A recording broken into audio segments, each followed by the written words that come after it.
ما په کم کمو مپړه کوئ، ما د رنګونو په بلبونو مه برېښوئ، په ما شراب مه مستوئ، ما مه ګډوئ. ما په دعاګانو مه راغواړئ، ما په تسبو مه اړوئ، زما په نوم دروغ مه وایئ. زما د لمر نوې څېرې له تصویرونه مه وکاږئ، په ما دروغ مه وایئ. که ما بدلول غواړئ، نوي کول غواړئ، نو راواخلئ بیا د انقلاب سره نشانونه. پښتنو زلمو دا خاوره انقلاب غواړي، د ازادۍ انقلاب. د بلال خوږه اذانه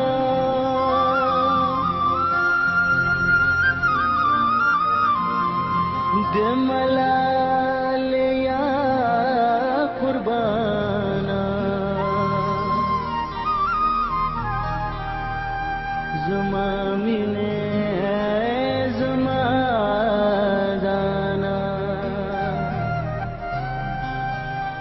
خایسته افغانستانا.